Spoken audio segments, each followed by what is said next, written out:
Buenos días. Bienvenidos a esta conferencia charla titulada El sector agroalimentario mexicano, impartida por el licenciado Baltasar Hinojosa Ochoa, secretario de Agricultura del actual gobierno mexicano. Me voy a permitir presentar al honorable presidium que el día de hoy nos acompañan. Licenciado Baltasar Hinojosa Ochoa, titular de la Secretaría de Agricultura, Ganadería, Desarrollo Rural, Pesca y Alimentación.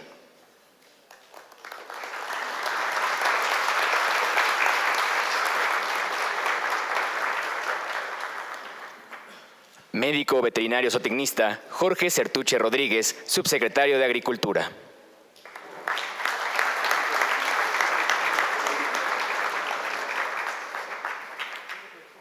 Doctor José Sergio Barrales Domínguez, rector de la Universidad Autónoma Chapingo.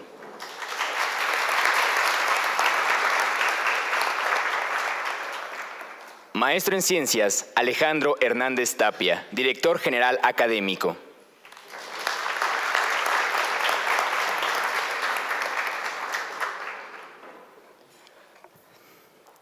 Licenciada Silvia Castillejos Peral, directora general de Difusión Cultural y Servicio.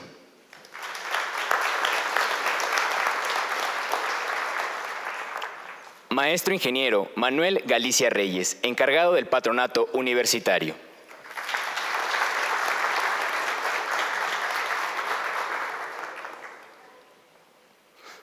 A continuación, le cedo la palabra al doctor José Sergio Barrales Domínguez para que dé la bienvenida al evento y a los invitados especiales.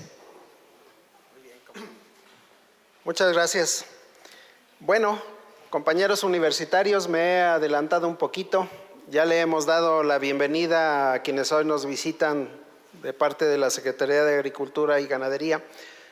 Creo que conviene respetar lo que nosotros hemos decidido en esta institución, darle el auditorio al señor secretario y por tanto yo creo que vale la pena que iniciemos de la manera más pronta su plática. Sin embargo, le voy a robar a usted un par de minutitos. Quiero decirle que en este lugar donde estamos, aquí normalmente nosotros sesionamos como Consejo Universitario. Esta es la sede del Consejo Universitario, le llamamos Partenón, y los murales que usted está viendo por aquí, creo que más adelantito se los vamos a tener que presentar. Por lo pronto, reitero la bienvenida. Agradezco mucho a los muchachos, a los profesores, a los funcionarios que nos acompañan con el propósito de escuchar su mensaje. La invitación que se le hizo fue para que nos muestre pues lo que usted quiera por ahí decirnos. Queremos que entre en contacto con las futuras generaciones, que a veces cuando se nos dice como jóvenes que uno será el responsable del destino del país, como que no lo creemos, pero finalmente van a entender ellos que en muy poco tiempo tendrán que ser los actores principales para que este campo siga adelante y por tanto, pues qué más que escuchar del titular actual de la Secretaría de Agricultura, pues aquel mensaje que pudiera servirles a los futuros dirigentes de la agricultura nacional. Muchas gracias, reitero la bienvenida a todos quienes lo acompañan también y ojalá se sientan en su casa.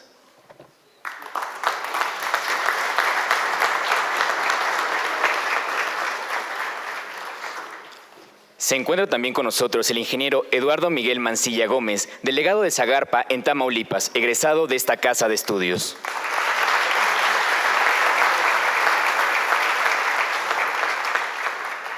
Con nosotros también se encuentra la maestra en Ciencias Patricia Vera Caletti, directora general de Administración de la Universidad Autónoma Chapingo.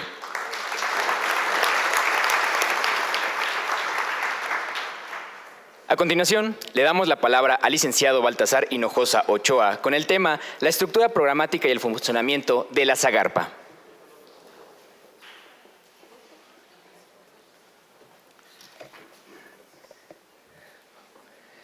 Todavía muy buenos días.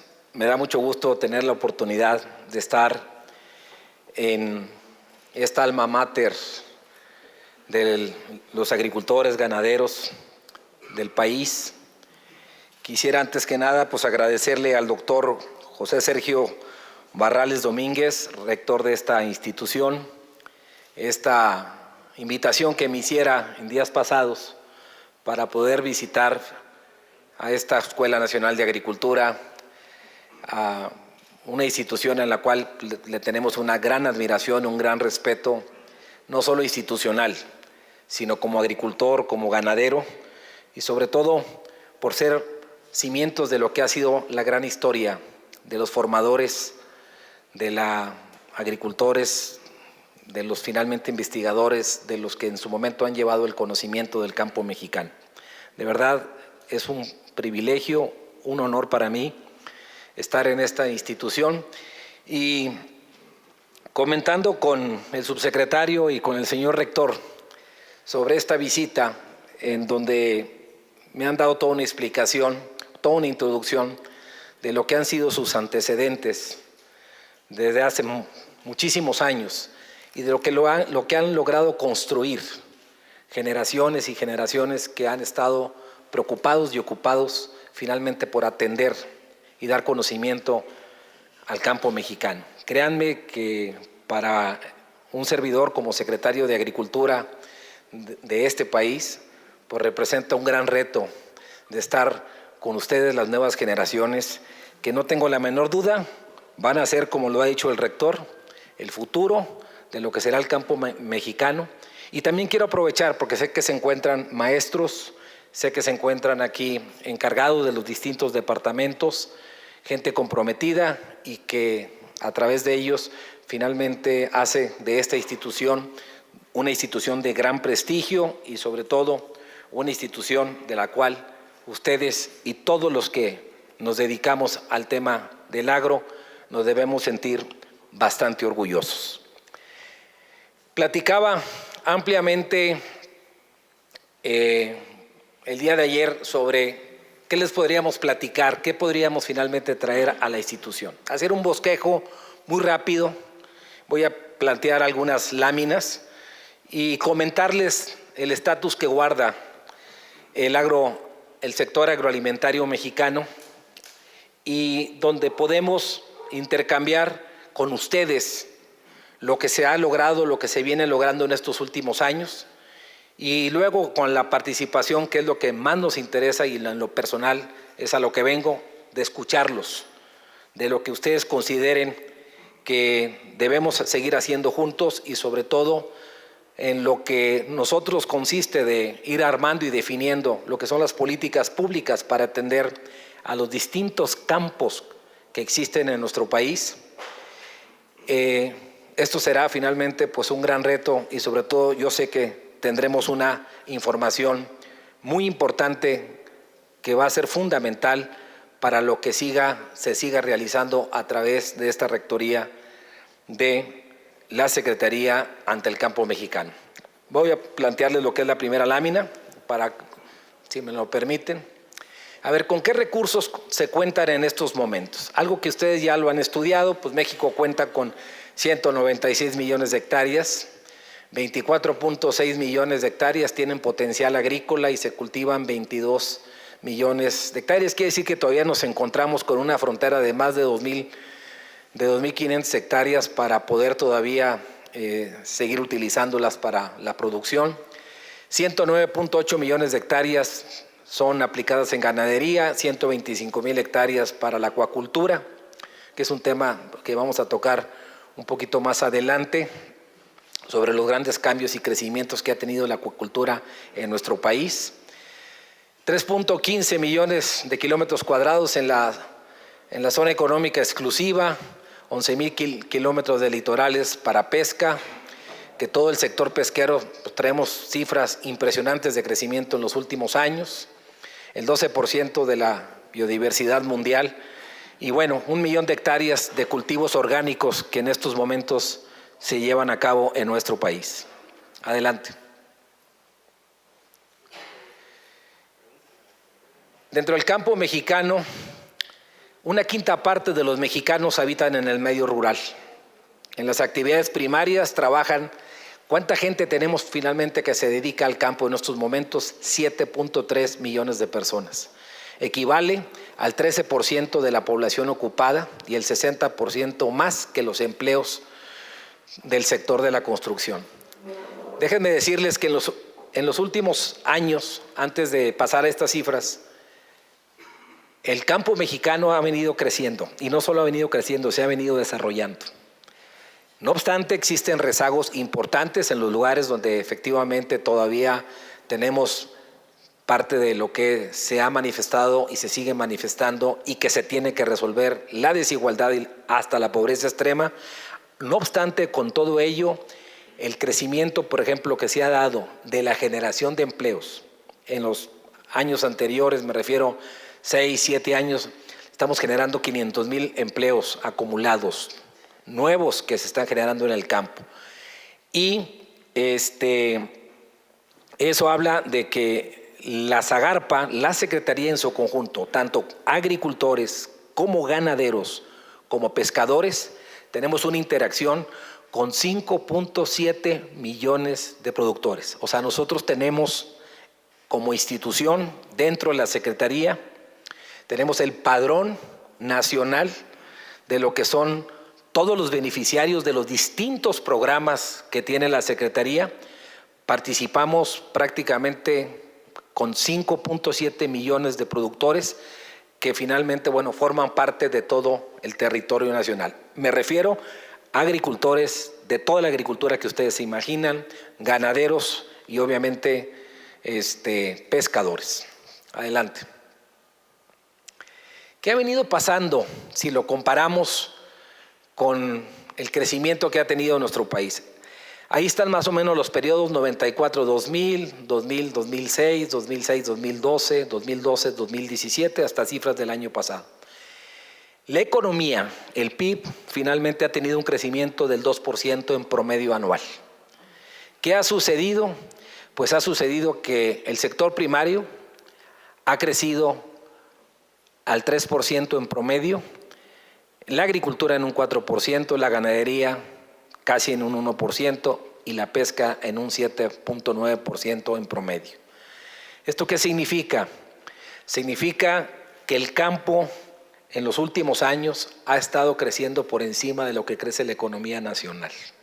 Eso es lo que se está reflejando en los números que obviamente son publicados tanto de Banco de México como del INEGI, son las cifras finalmente oficiales y donde podemos en su momento tener más oportunidades de crecer con mayor intensidad, pero al menos si lo comparamos con los crecimientos de años anteriores o los promedios que se dieron en los diferentes periodos, como ahí se señalan, creo que el campo está en un momento en que va a empezar a despegar aún más para que no solo siga creciendo, sino que el campo lo podamos seguir desarrollando entre todos, gobierno, instituciones, productores, sectores y obviamente organizaciones de productores a lo largo y ancho de todo el país. Adelante.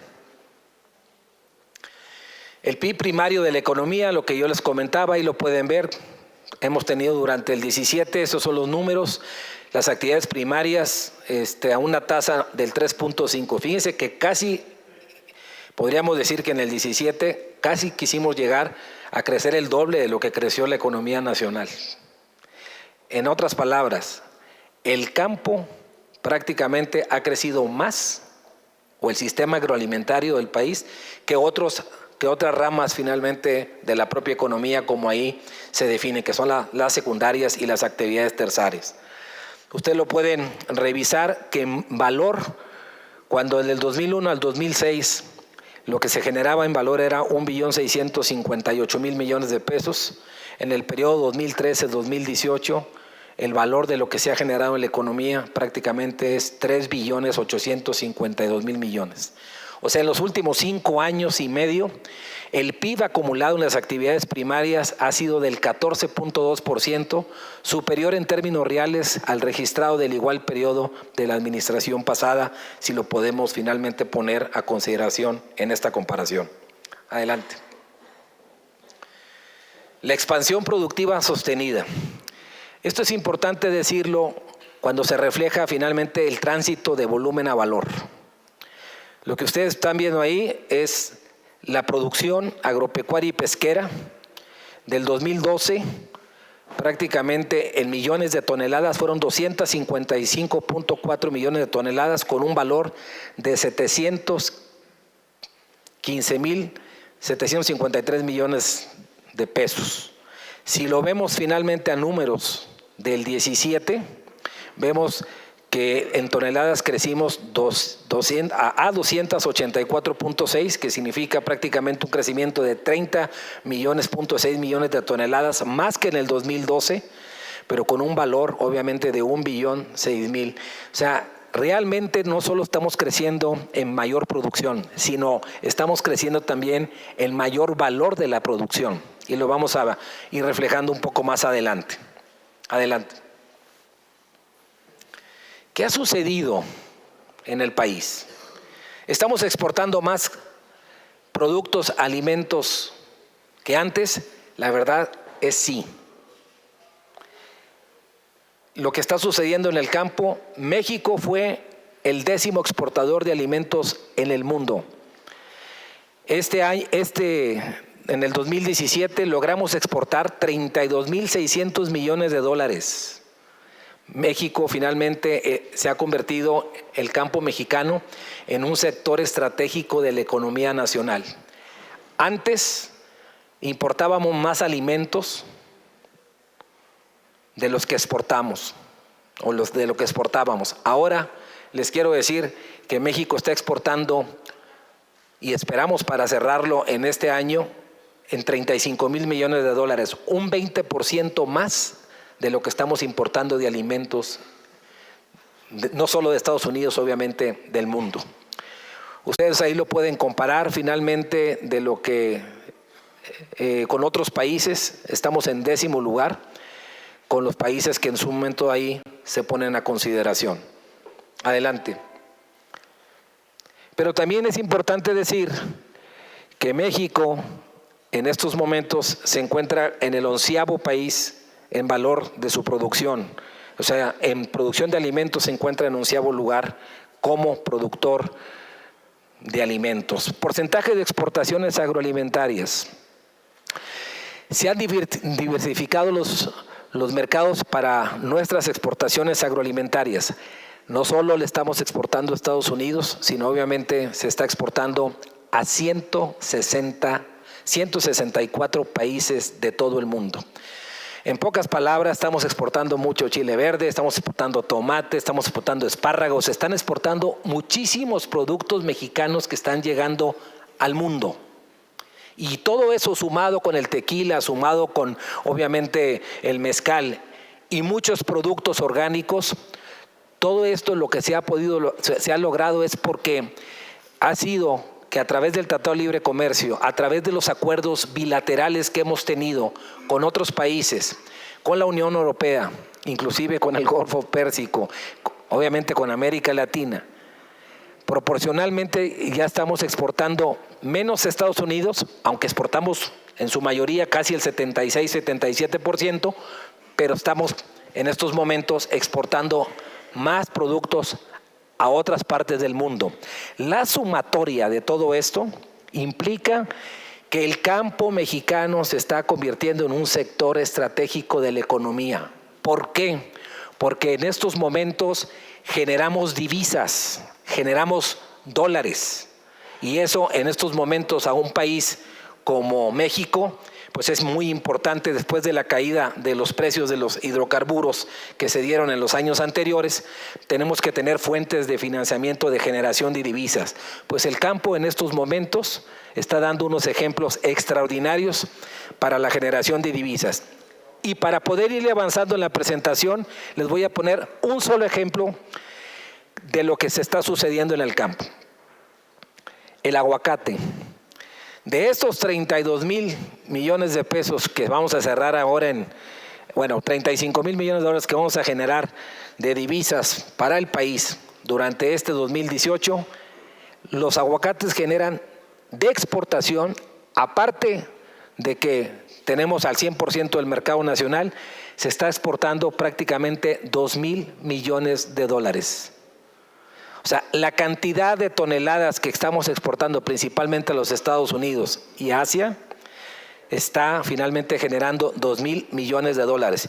Y ustedes me podrán decir, bueno, lo decíamos ayer en una entrevista en Canal 40, decía, bueno, ¿y eso qué implica? Pueden ser prácticamente 20 o 30 productores. El 90% de los productores de aguacate tienen menos de 6 hectáreas. son agricultores pequeños. Juntos, el 100%, uno de los ejemplos más palpables que tenemos es finalmente el sistema de aguacate.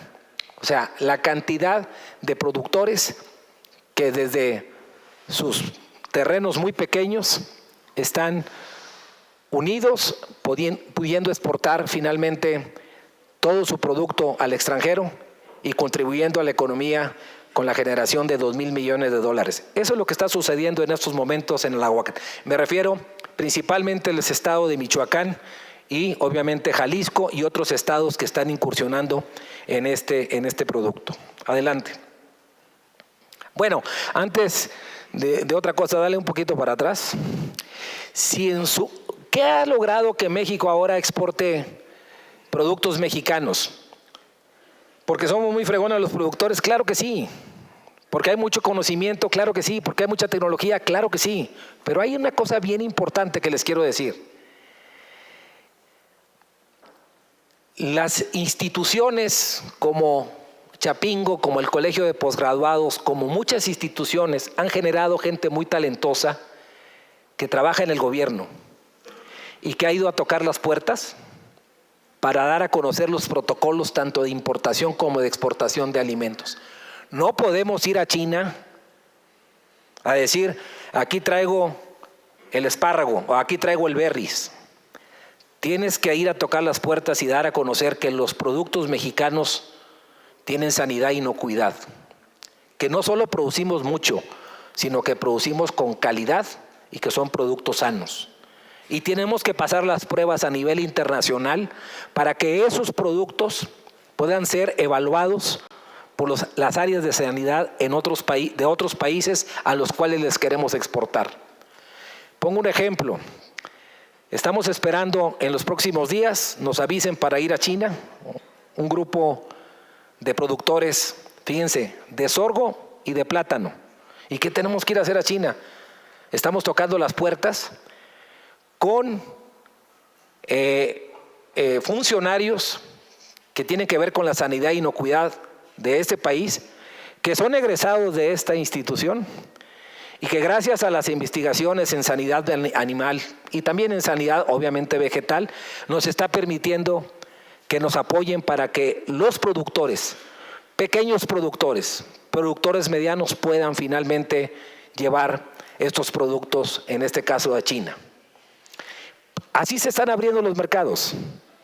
También quiero decirles que México, el participar con todas estas instituciones, el abrir finalmente, tener acuerdos bilaterales, lo que se ha logrado, no hubiera sido posible si no ha sido por egresados de esta institución que forman parte en estos momentos de poder generar los protocolos para poder hacer que los productores mexicanos no solo puedan vender a nivel nacional, sino puedan exportar sus productos y obviamente formar parte de este sector estratégico de la economía. Eso es lo que está sucediendo en estos momentos. Adelante.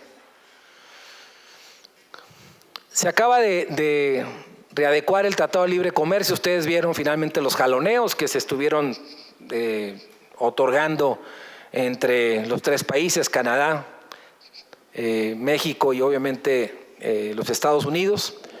Finalmente se pudo adecuar, se lograron algunas cosas importantes, pero sobre todo yo les quiero decir una cosa. Es importante que se haya logrado el Tratado de Libre Comercio con nuestros vecinos del norte, por una sencilla razón, porque ellos tienen, en el caso de Estados Unidos, tienen un mercado muy amplio. Son más de 300 millones de estadounidenses que consumen todos los días y que aunque les haya costado trabajo, se ha demostrado que en hortalizas y en muchos productos, en carne, prácticamente México ha logrado poder exportar una cantidad muy importante. Y les voy a decir un ejemplo.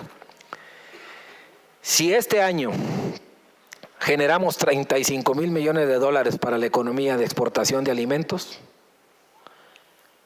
nosotros vamos a tener este superávit de 6,000 millones de dólares. Nuestra balanza agroalimentaria va a ser positiva. ¿Qué quiere decir? Que le estamos vendiendo más a los americanos de lo que ellos nos venden de alimentos. Eso es lo que ha logrado México. ¿A partir de cuándo fue? A partir del 2015, como lo vamos a ver más adelante.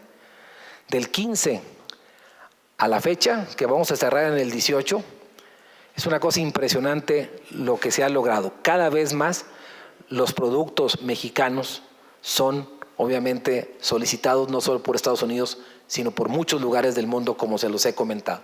¿Cuáles son los beneficios que vamos a tener en este nuevo tratado o en esta adecuación del tratado anterior? Se los digo brevemente. Obviamente se establece entre el Tratado de México, Estados Unidos y Canadá en materia agrícola lineamientos que reflejan condiciones del mercado actual y de la biotecnología moderna. Incorpora en un capítulo de medidas sanitarias y fitosanitarias que fortalece la cooperación entre todas las partes. ¿Qué es lo importante de aquí? Cada vez van a estar más rigurosos los protocolos. Y ahí obviamente se da una gran competencia, pero yo les puedo decir que contamos con los mejores elementos para poder dar la defensa que nuestros productos siguen siendo sanos y que estamos libres de plagas.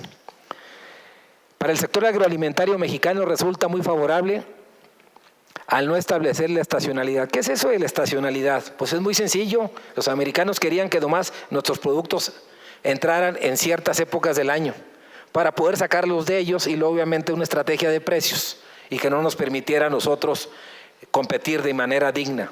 Pues ahora ya se acabó.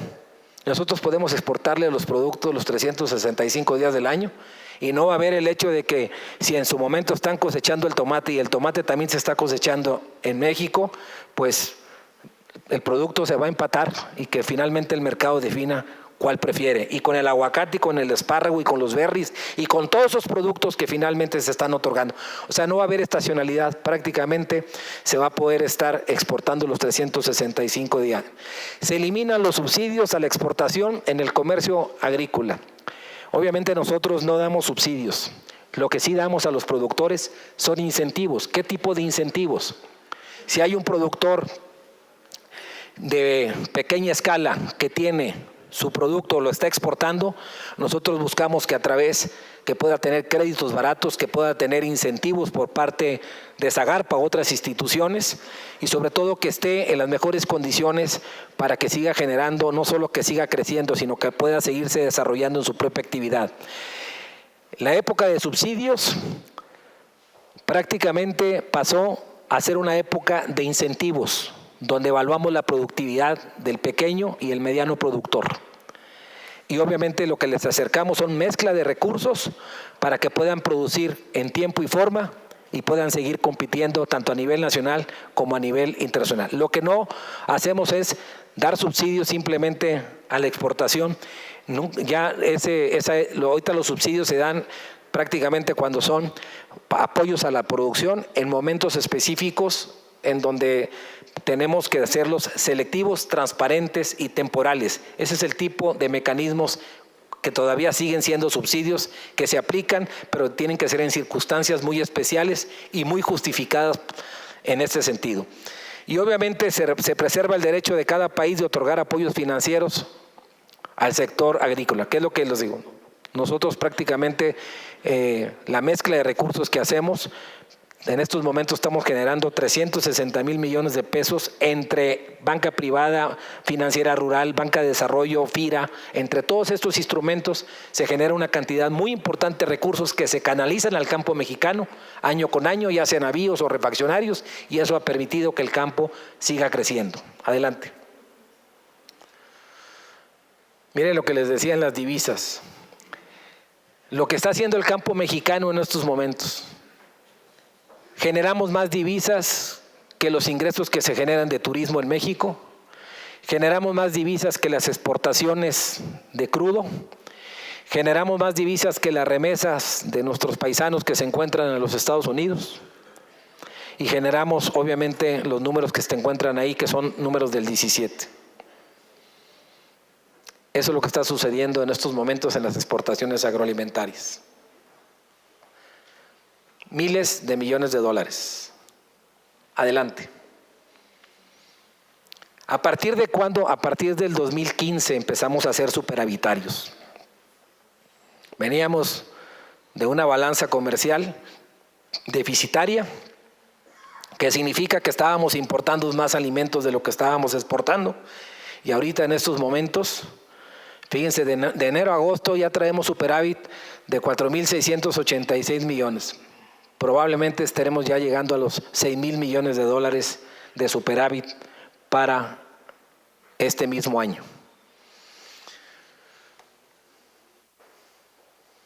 Retos del sector agroalimentario. En el mundo alimentar obviamente existen más de 9.000 millones de habitantes. Tenemos que producir todos, llegar a producir en todos los países el 70% de lo que finalmente se consume. México va en buena dirección. Tenemos que seguir esforzando muchísimo y aplicando muchas políticas públicas, renovándolas, adecuarlas a lo que está sucediendo en los mercados. Pero consideramos que a una tasa media de crecimiento anual que tenemos hoy, del 2.2, México cumpliría la meta de llegar a la meta de producir el 70%, que esto es lo que realmente es lo que marcan los organismos internacionales, a lo que se le llama la seguridad alimentaria. O sea, poder participar con la seguridad alimentaria es producir el 70% de lo que consumimos. Si la tasa aumentara un punto porcentual a 3.2, en el 2033 podríamos lograr nuestra meta, es decir, que 15 años estaríamos prácticamente como un país que tiene cubierto su seguridad alimentaria. ¿Cuál es la diferencia, por si han escuchado los términos de seguridad alimentaria a soberanía alimentaria?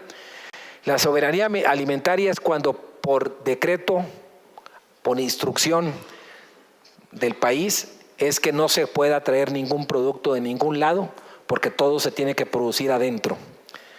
Esa es una visión que en la práctica sería bastante difícil finalmente llevar a cabo, porque tienes que buscar la manera que pensando en los consumidores siempre tienen que tener el mejor producto y el más barato. Y la seguridad alimentaria es tener la capacidad de producir hasta el 70% de lo que consumimos a precios accesibles, con alimentos que sean sanos y que finalmente podamos llegar a precios accesibles en la mesa de los mexicanos. ¿Qué quiere decir con esto? Pues si somos capaces de exportar mucho tomate, primero que todo el tomate tiene que estar barato en México.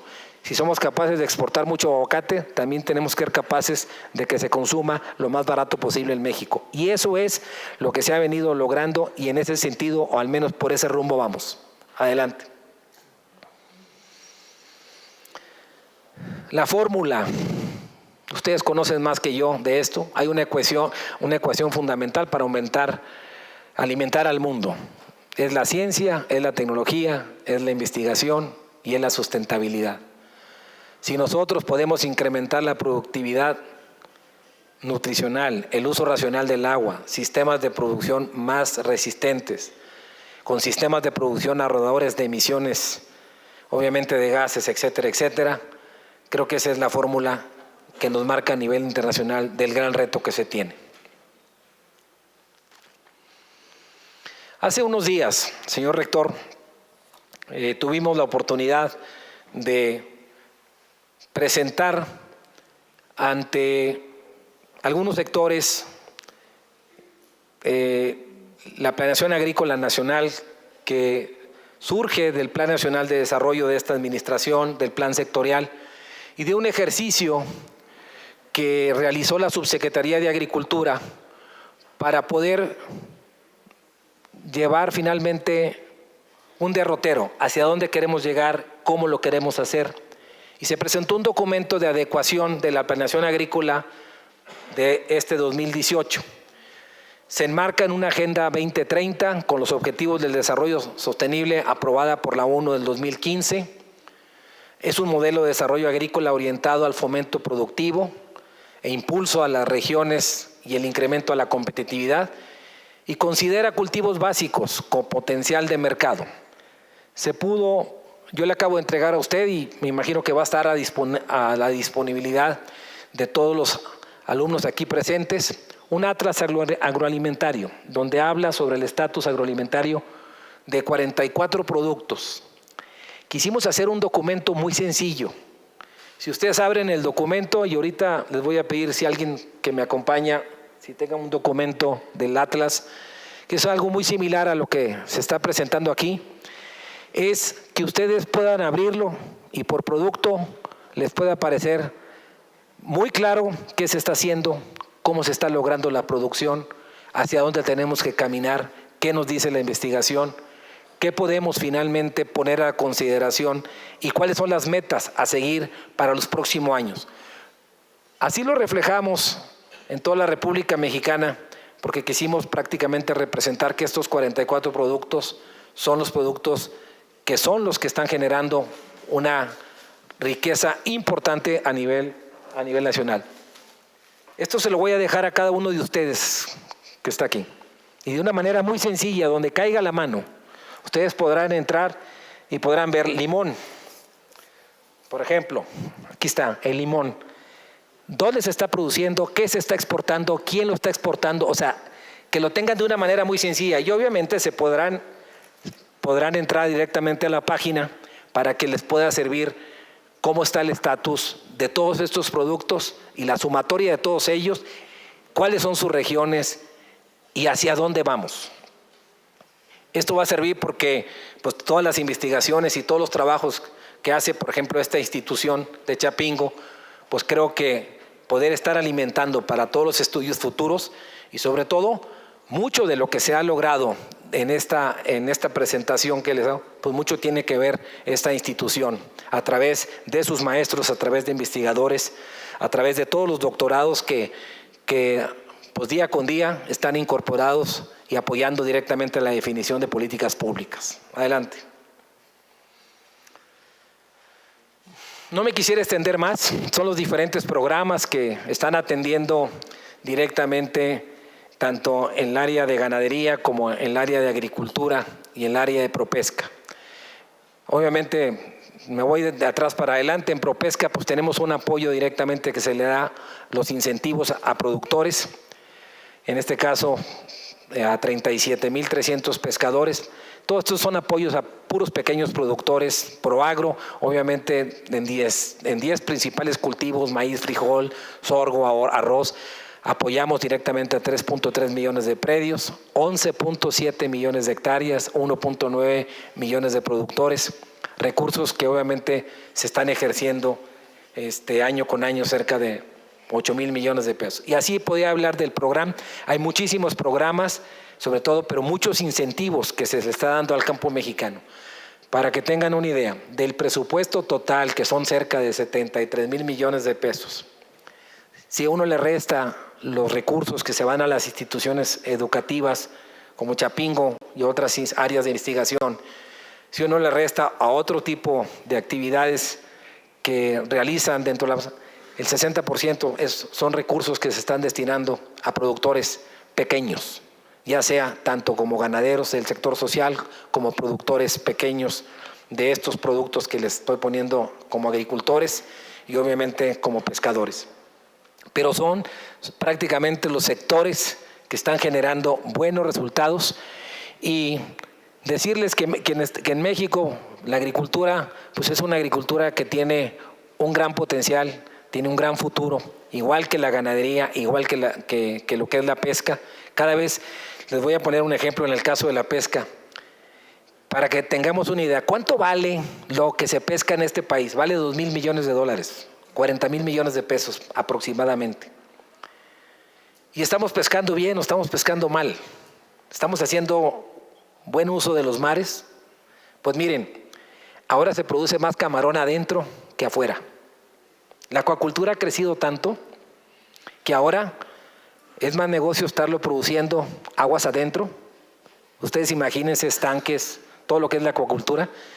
Y estamos exportando más camarón.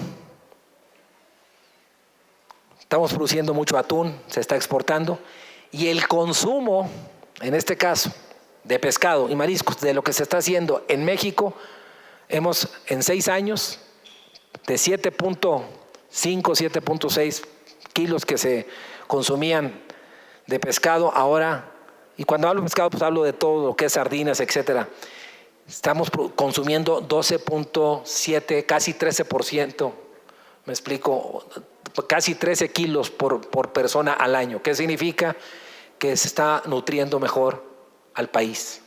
Se están logrando cosas bien importantes en el tema de la pesca y el ritmo que tiene el crecimiento es el 12 o el 13% que está calculado en términos reales. La pesca es el sector que está creciendo cada vez más rápido. Se está pescando más, prácticamente sin ampliar los permisos de pesca, cuidando finalmente los mares, con problemas que tenemos que ustedes ya han escuchado, con la vaquita marina y cosas de ese tipo, pero son problemas que se están atendiendo, se están resolviendo y sobre todo tenemos un mercado de pesca muy ordenado, con un buen instituto finalmente que marca hasta cuántas embarcaciones tenemos que tener directamente fuera del país y sobre todo motivando también a muchos productores a que lo hagan directamente dentro del país a través de la acuacultura, que es uno de los sectores que más ha venido creciendo a nivel nacional dentro del campo mexicano. Adelante. Entre el 2012 y 2017, la tecnificación del riego, y es algo que ha insistido mucho el subsecretario Sertuche, creció en un 7.8%. Tenemos el 5º lugar mundial de superficie de riego tecnificado. 7º lugar mundial de agricultura protegida. O sea, México está ya llegando a los lugares fundamentales de poder finalmente darse a notar a nivel internacional. Ustedes saben que cuando hablamos de hay 22 millones de hectáreas que se dedican a la agricultura, de las cuales 6 millones de hectáreas son de riego, 2.5 cuentan con riego tecnificado. Fíjense lo que se ha logrado en los últimos años, 561,000 hectáreas tecnificadas en el sexenio, 17% superior a la meta sexenal. ¿Qué quiero decir con esto? Que de los sistemas de riego que ustedes conocen, de agua rodada, en fin, se ha ido logrando modificando para poder poner riegos tecnificados y en 6 años se aplicó una buena cantidad de recursos y reconvertimos 561,000 hectáreas tecnificadas en el sexenio. Ahora dicen, bueno, ¿y eso qué implicación tiene? Pues estamos ahorrando más agua. El equivalente a lo que se consume de agua en el Valle de México en año y medio, eso es el ahorro que finalmente se ha logrado por el hecho de modificar a nivel nacional 561,000 hectáreas tecnificadas para nuestro país. O sea, si lo queremos comparar cuánto líquido, cuánto de nuestro vital líquido nos hemos ahorrado, pues imagínense ustedes lo que se consume en el Valle de México en año y medio para consumo de todos los que habitamos aquí. Hay un ahorro equivalente de consumo diario de agua de 20 millones de personas, 25,000 hectáreas sembradas en agricultura protegida, aumentan en promedio obviamente a 1,500 hectáreas por año. Poco a poco hemos ido con estas 25,000 hectáreas produciendo mucho más y obviamente con nuevas tecnologías. Adelante. Podría seguir avanzando, pues obviamente somos el 7º lugar mundial en proteína animal. ¿Qué está sucediendo? Y esto es un tema que me gustaría finalmente ya para redondear. ¿Estamos produciendo más proteína animal? ¿Producimos más carne? Claro que producimos más carne. ¿Por qué? Porque estamos exportando carne. Se está consumiendo ahorita mucho grano, principalmente maíz amarillo, que se importa, que se destina directamente a la porcicultura, a la avicultura, que se aplica directamente a las engordas de ganado. Y ahorita en la sumatoria total estamos casi de los 4,000 millones de dólares. De esos 35 que les digo, hay 4,000 millones de dólares que se están exportando a Estados Unidos y a otros lugares, a China. Carne de bovino, carne porcina y obviamente producción de huevo que se exporta de plato y otros productos más en cortes. Importamos insumos, sí importamos insumos, importamos maíz amarillo. Pero al mismo tiempo también hay que decir, somos autosuficientes en maíz blanco. De la totalidad de lo que se produce, cerca de 25, 26 millones de toneladas, les quiero decir que hace 3 años para acá, México está exportando maíz blanco a otros lugares del mundo. No solo es autosuficiente, está exportando. pero importamos maíz amarillo que se va directamente a las engordas y eso lo estamos transformando para seguir exportando cada vez más carne. En fin, no me gustaría extenderme más, no sé las siguientes láminas. Ahí están los datos que podríamos hacer el crecimiento de la acuacultura. Les decía, el 16% entre el 2013 y el 2016 frente al 6% que creció en el mundo. El tema de la pesca está creciendo muy fuerte, muy fuerte. Ahí están los lugares, somos tercer lugar de producción de pulpo en el mundo, quinto lugar mundial de producción de atún, séptimo lugar producción de camarón, 16º lugar producción de pesquero y acuícola. En fin, tenemos ahí unos indicadores que todo eso prácticamente se los vamos a dejar para que ustedes tengan la información. Adelante. Quisiera comentarles que en cuanto a innovación y adopción de tecnologías, 268 proyectos de investigación, innovación y transferencia de tecnologías que fortalecen las 56 cadenas agrícolas. Entre más representativas están la de maíz, chile, nopal, caña de azúcar, sorgo, agave. Y se impulsó una inversión de 10 centros de innovación para transferir tecnologías a los productores en temas como la conservación y recuperación de los recursos naturales, la agricultura de precisión, el manejo eficiente del agua.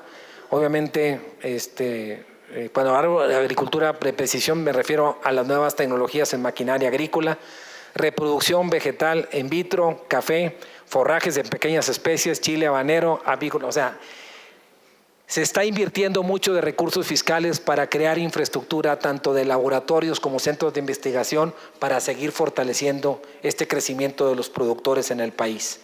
Y eso es algo que ha impulsado mucho con instituciones como Chapingo, que se ha impulsado mucho con el Colegio de Postgraduados y con otras instituciones de investigación que a nivel internacional nos han contribuido para poder lograr hacer todo este tipo de infraestructura que le está permitiendo a nuestro país darle todo un valor agregado, todo un bagaje de lo que somos capaces de producir y cómo producir en México. Si ustedes me lo permiten, señor rector, hasta aquí me gustaría dejar mi intervención. Decir que, el campo mexicano ha tenido diferentes momentos. Han sido muchas luchas. Creo que en estos momentos el campo está en una situación positiva, en donde viene con un empuje muy importante para que siga creciendo. A nivel nacional, tanto el pequeño productor como los grandes productores, todos están produciendo cada vez más en términos reales. Y las políticas que se han venido aplicando es para atender no solo a los dos campos que por lo general los escuchamos, el campo de los ricos y el campo de los pobres. No, señor. Nosotros tenemos políticas diferenciadas, inclusive por entidad, porque el campo de Chiapas es diferente al campo de Baja California. El campo finalmente de Hidalgo es diferente al campo de Tamaulipas.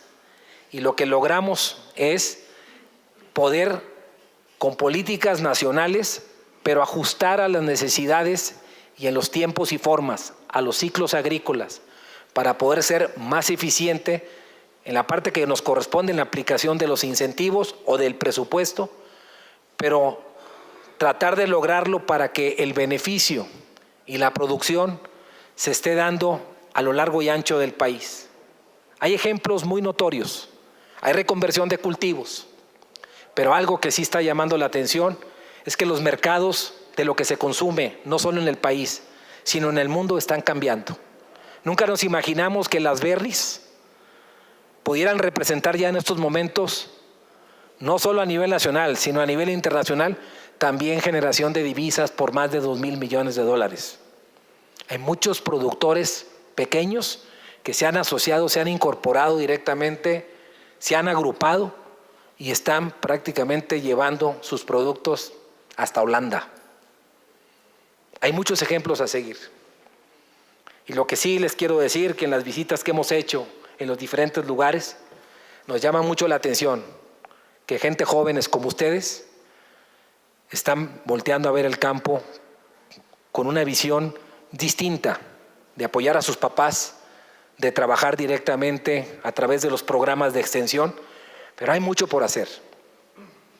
Yo los exhorto, los invito a que le echen muchísimas ganas, a que ustedes se sientan orgullosos de formar parte de esta gran escuela de Chapingo. Aquí han salido los mejores investigadores, los hombres que han trazado la rectoría del Estado, que han trazado en materia agroalimentaria las políticas públicas. Ustedes son parte de lo que es la élite de la visión de la agricultura del país.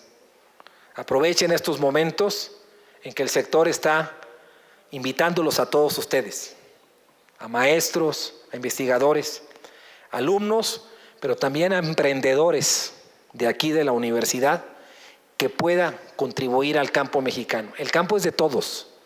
El campo, la naturaleza que nos otorgó finalmente a México de tener los mares, tener los diferentes climas, tener lugares de prodigio como los climas de Michoacán para producir el aguacate y el 70-80% en el área de temporal, y que finalmente sean productos que son queridos por todo el mundo, les quiero decir que es algo que debemos de seguir aprovechando.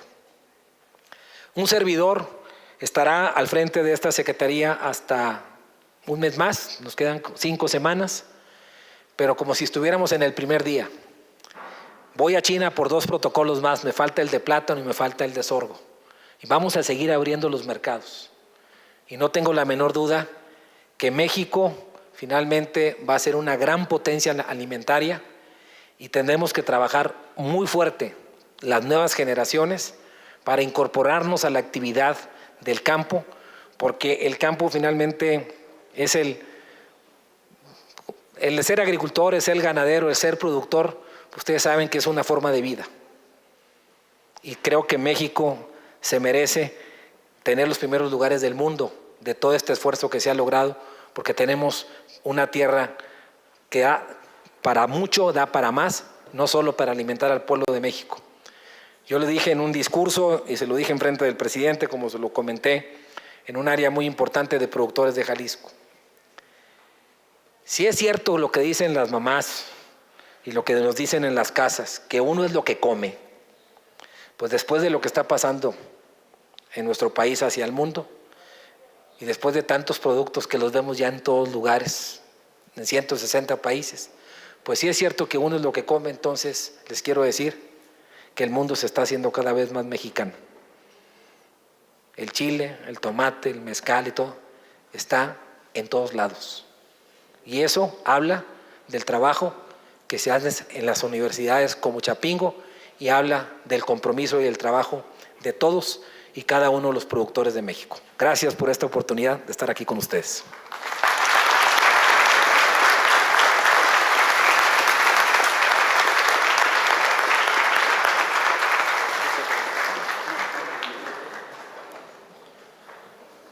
Agradecemos la participación del licenciado Baltasar Hinojosa Ochoa, secretario de Agricultura, Ganadería, Desarrollo Rural, Pesca y Alimentación.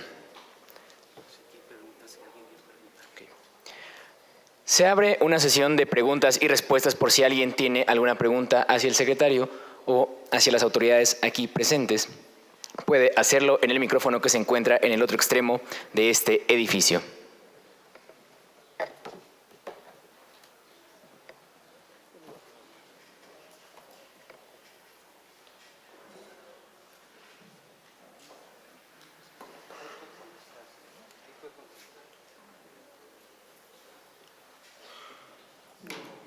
Gracias.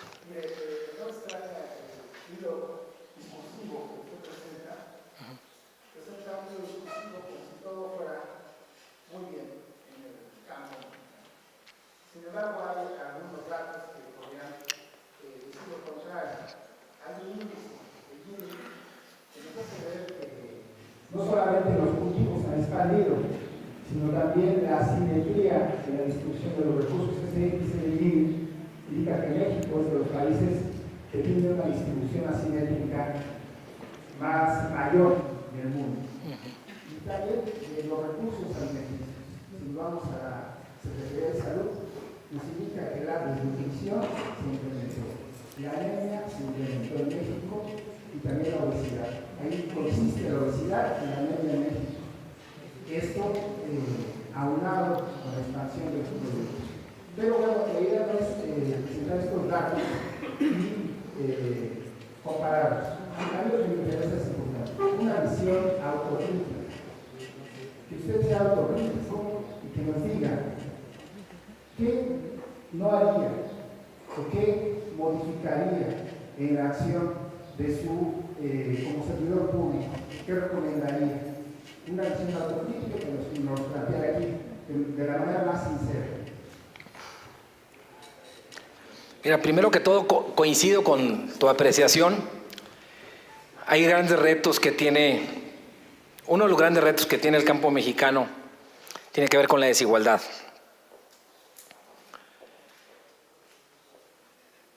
Se han hecho muchos estudios, se ha buscado a través de investigaciones serias, de ver las economías a escala, de cómo hacer que en pequeñas superficies los productores mexicanos, que son muchísimos,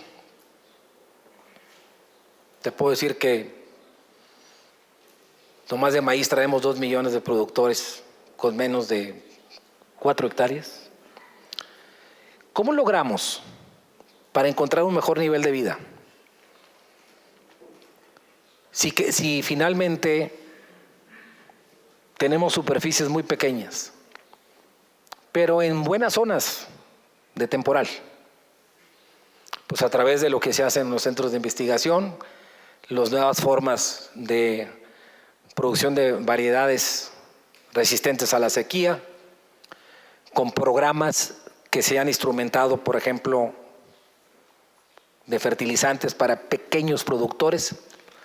Y si tú comparas de lo que se producía antes a lo que se produce ahora, y me voy a granos, pues ahora se produce más. Pero no es suficiente. Porque lo que tú hablas de una desigualdad que es serio. Porque necesitamos que tengan los productores y sus familias acceso directamente a tener una mejor salud, tener una mejor educación, a buscar finalmente que tengan la mejor infraestructura para que se puedan seguir desarrollando.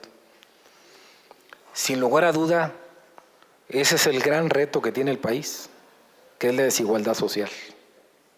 Y eso lo vemos día con día en la propia Secretaría.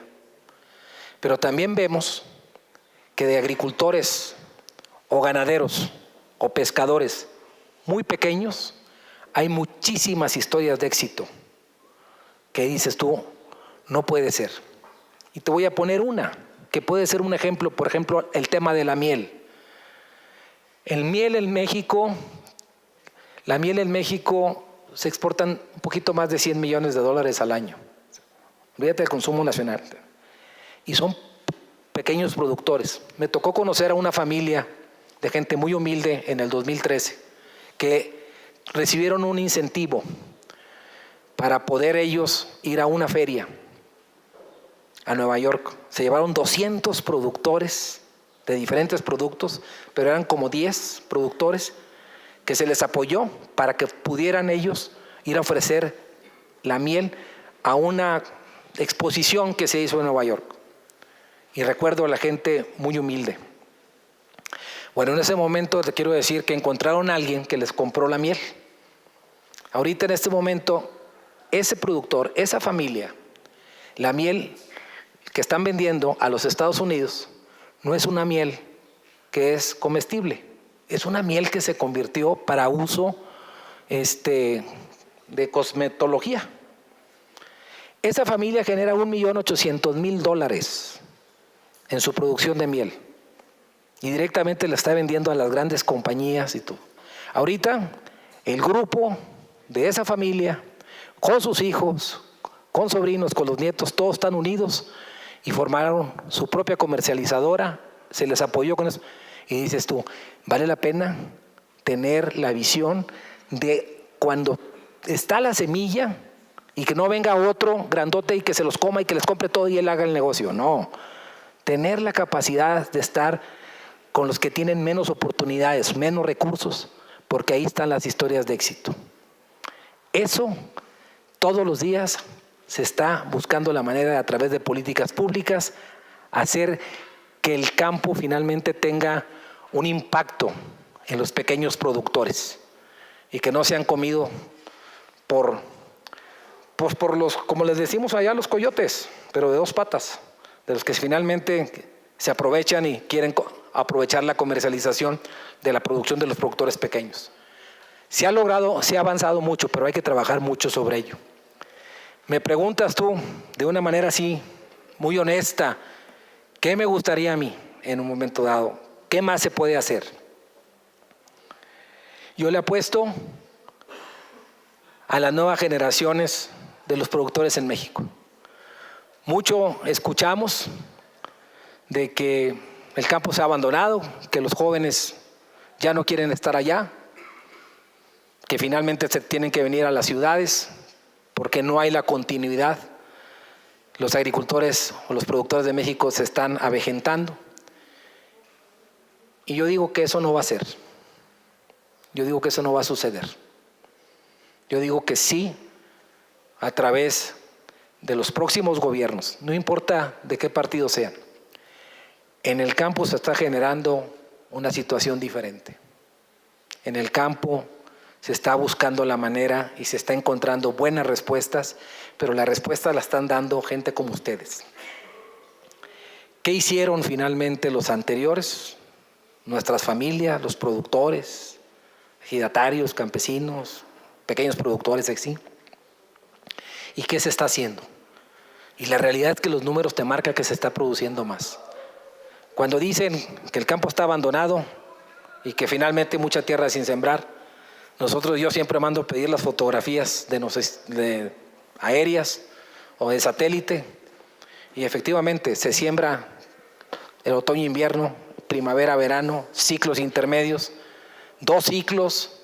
Se busca que finalmente todavía tenemos una frontera de 2.500.000 hectáreas que más se pueden abrir al cultivo, pero tenemos que ser muy responsables.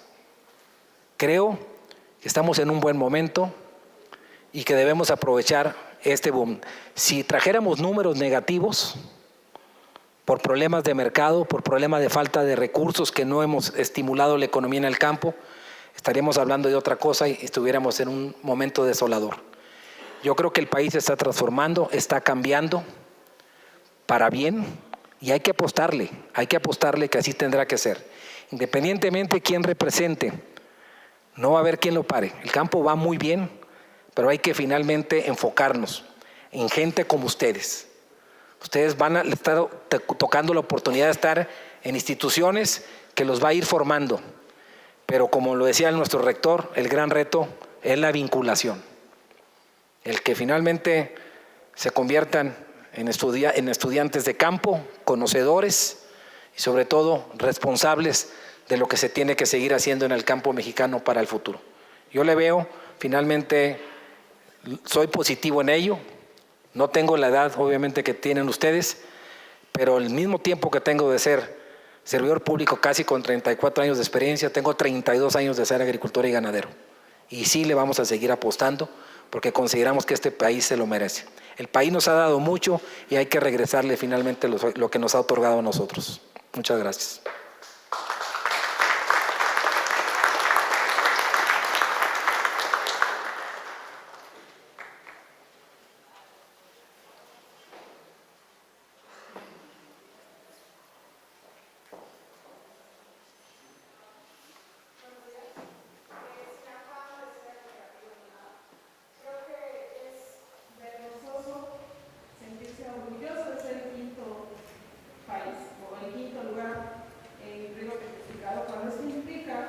Que eso ha aumentado un 40% la emisión de gases de efecto invernadero, entre otras cosas. Entonces, ¿qué propuestas? Yo sé que usted quedó la salida, pero ¿qué propuestas dejaría para la siguiente gestión que va a haber? Porque estamos trabajando con una doble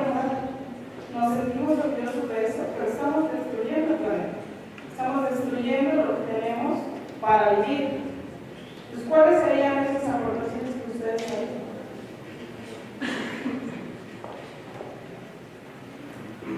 A ver, primero coincido contigo.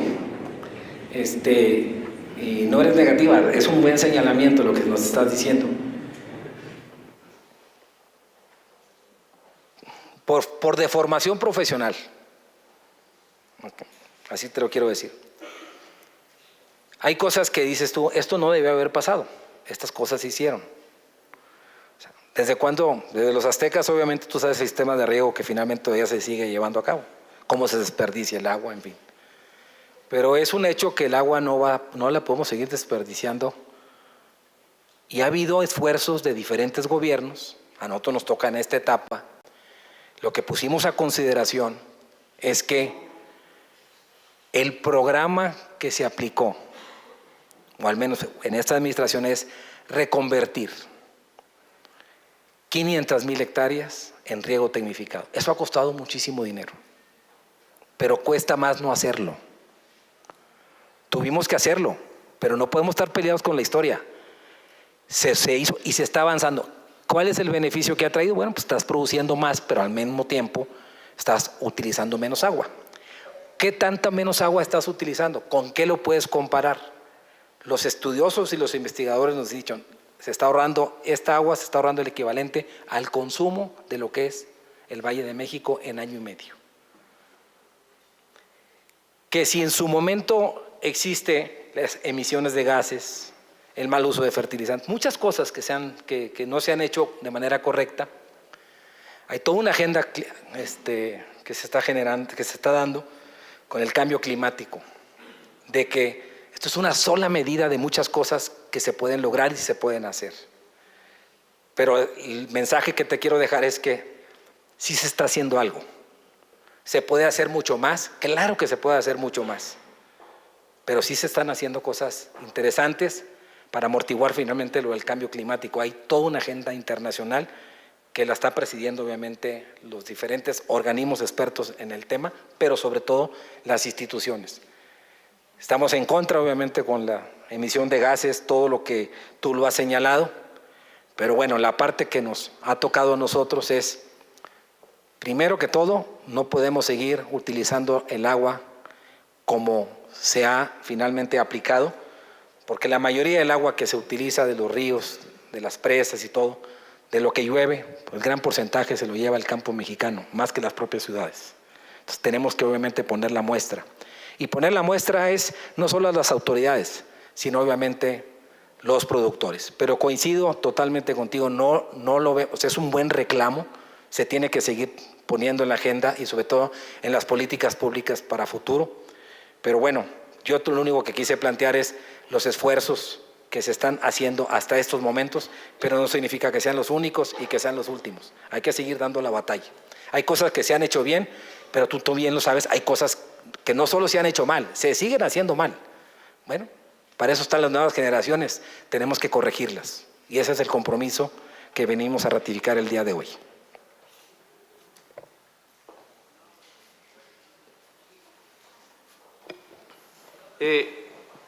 Bueno, buenos días. Me llamó en lo particular la atención lo que comentó con respecto a la soberanía alimentaria. Aquí. Sí, no se preocupe. Entonces, sobre esta meta de lograr producir el 70% de lo que se consume, ¿cuál sería el papel del Estado, en lo particular del Gobierno, la Secretaría de Agricultura, de lograr esta autosuficiencia o soberanía alimentaria sin afectar el ingreso de los productores y el egreso de la población? Déjame darte lo que es la diferencia. Soberanía es que en su momento cerráramos la economía, que no se importe absolutamente nada, porque nosotros dijéramos somos capaces de producir todo lo que de todo lo que se consume en México, lo vamos a producir en México, y eso sería lo que es la autosuficiencia. Ese es el tener ese esquema. Ese esquema no se ha venido siguiendo en México. Nosotros aprovechamos nuestras ventajas comparativas y finalmente los compromisos que se han logrado para llegar a través de lo que han planteado los órganos internacionales es que al menos el mundo debe de llegar a producir el 70% de los alimentos que se consumen en cada país. En el caso de México, nosotros todavía nos hace falta llegar a producir ese 70%. Y tú me puedes decir, bueno, pero estamos exportando. Sí, pero eso no significa que seamos autosuficientes en otros productos. Te comentaba yo, por ejemplo, el maíz amarillo. Somos importadores de maíz amarillo. Tú me puedes decir, pues deberíamos de nosotros producir más. Ese es el icono de nosotros, deberíamos de producir más. Estamos produciendo, somos autosuficientes en blanco, exportamos inclusive blanco, pero estamos importando 14 millones de toneladas de maíz blanco. Y así te puedo dar ejemplos. O sea, hay estas distorsiones. Creo que es una buena medida. Exactamente. Es una buena medida llegar a tener lo que es la seguridad alimentaria como país. México, al ritmo que vamos, si seguimos aplicando cantidades importantes de recursos para incentivar a todos los productores, si no nos equivocamos en las políticas públicas, como lo señalaba nuestra compañera, y vamos en un sentido de hacerlo todo sustentable, podemos llegar a eso en menos tiempo. O sea, prácticamente en 15 años, poder decir que levantemos la bandera y decir, tenemos la seguridad alimentaria como se marca a nivel internacional. Eso no está peleado con las exportaciones, está prácticamente enfocado para que podamos ser capaces de producir todo lo que necesitamos directamente. Y aquí estamos hablando de muchos productos, lácteos, leche, en fin, de las cuestiones fundamentales que tienen que ver con la nutrición que comentaba nuestro compañero. Yo creo que sí se puede, yo creo que finalmente es un impacto positivo lo que se ha venido logrando en los últimos años, pero no le podemos aflojar, le tenemos que seguir metiendo para que cada vez produzcamos más. Te voy a poner un ejemplo. ¿Cuánto creció la población en los últimos 6 años? Creció 5.2%. 5.2%. En los 6 años eso es lo que ha venido creciendo. ¿Cuánto creció la producción total? Casi 13%, 12.6%. Estamos produciendo más que el crecimiento de la población. Eso es una buena señal, pero no es suficiente. Lo que queremos es producir los mejores productos, los más sanos, los que tengan mejor calidad y que puedan, como aquí bien se ha señalado, poder nutrir mejor a nuestros compatriotas. Eso es lo que está en juego. Y para ahí vamos. Eso es lo que te marca los organismos internacionales. Y en ese sentido, México, yo sí le apuesto que tiene un buen futuro para lograr esta medida mucho antes de lo que está solicitando, obviamente, los organismos internacionales. Nosotros creemos que podemos disminuirlo a 15 años si no nos equivocamos de las políticas públicas diferenciadas y si se sigue, obviamente, como posición, si se sigue apoyando directamente al campo mexicano. Adelante, adelante. Tres más. Pues yo para lo que tú digas retorno.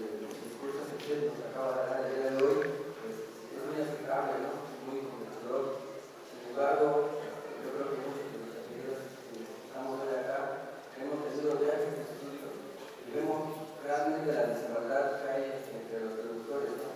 En muchos de los casos, estos productores ya no tienen fe en instituciones federales, ¿no? Actual Zagarpa, INPAC y demás. Incluso nosotros nos ha tocado ver cómo estos productores tienen más recursos que en la Universidad de Massachusetts, ¿no? Un ejemplo, en el caso de Hidalgo, en donde investigadores de otras instituciones fueron a resolver el problema de maíz y fueron de la carne, a lo que voy es que, si bien las políticas públicas han mejorado y han aumentado las exportaciones, por ejemplo, ¿a quiénes son los que realmente han beneficiado? ¿A los grandes o a los pequeños? Porque si usted va realmente a estar complicando, se va a dar cuenta de la desigualdad que hay allá y cómo los productores realmente dicen, pues a nosotros no nos van a apoyar, nomás vienen un rato y se van. Entonces yo creo que las políticas públicas deben de cambiar y deben de ser orientadas a aquellas personas que realmente lo necesitan, a aquellos productores que, como bien usted lo dice en el caso del aguacate, son aquellos productores los que hacen que nosotros figuremos como potencia. Entonces yo creo que como la administración esta ya se va, ojalá puedan dejar buenos términos con la administración entrante para que juntos formen la base para hacer más grande el campo mexicano. Te digo así de una manera muy concreta, estamos teniendo reuniones, llevamos 40 reuniones de trabajo con la próxima administración y uno de los temas es el que tú acabas de mencionar. Un diagnóstico del sistema de cómo está directamente distribuidos los productores en el país, de qué tamaño finalmente son, en dónde están produciendo, qué están produciendo, cuáles son finalmente los datos que tenemos por región, qué sucedió en Hidalgo, qué está sucediendo en Chiapas, qué en Oaxaca, pero un diagnóstico totalmente específico. Eso lo está haciendo la subsecretaría y se les está entregando esa información directamente a los que van a formar parte del equipo de Andrés Manuel. Créeme que lo estamos haciendo de una manera responsable y sobre todo les estamos poniendo a consideración, por ejemplo, lo que vimos en una de las láminas, lo que es el programa o lo que ha sido la planeación agrícola en nuestro país, pues lo que queremos es para que ellos la revisen, puedan hacer los ajustes que ellos consideren necesario y la parte que tiene que ver en la aplicación de los incentivos que se utilizan de la Zagarpa, de su presupuesto para productores, un porcentaje muy, muy elevado, créeme, va directamente a los pequeños productores. Entonces, son programas que se han aplicado, se me ocurre ahorita el programa del PIMAF, programas que directamente, ProAgro, en fin, que son evaluados directamente no solo por la Secretaría, sino por instituciones como Chapingo, como organismos que, Coneval, en fin, que están evaluando lo que se está haciendo. Todo eso ellos lo están valorando y sin lugar a dudas, ellos van a hacer dos cosas muy importantes. Ellos van a tener que trazar el Plan Nacional de Desarrollo que por ley lo tienen que hacer de toda la administración de Andrés Manuel y en lo que nos ocupa a nosotros el programa sectorial. ¿Cuál va a ser el programa sectorial del campo? Para mí va a ser muy importante y se lo comento al rector que el programa sectorial tienen 4 meses para que finalmente lo pongan a consideración. Ese programa sectorial a mí me gustaría que se viniera a presentar aquí. ¿Me explico? Porque lo que nosotros estamos dando respuesta y resultados, pues es en función al programa sectorial. Ellos van a tener toda la información para que de acuerdo a su plan, el programa sectorial, ahí se aplique lo que tú estás diciendo, las políticas diferenciadas para que los beneficios de lo que genera el campo mexicano se generen directamente para principalmente los pequeños productores. Y hay una parte que es fundamental en un apartado que se llama la comercialización. Ahí es donde está el gran reto y para mí, y aprovecho para decirle que se me pasó a mi compañero, uno de los grandes retos que tiene este país es la comercialización, lo que es las cadenas productivas, porque no se vale que un productor de frijol que finalmente vendió su producto en 8 pesos, 7 pesos, que tú vayas directamente y lo veas en una tienda a 24 pesos. Y dices tú, óyeme, no es posible que el productor esté ganando muy poco y aquí se lo está llevando la tienda. Entonces hay que conocer cómo está el mercado.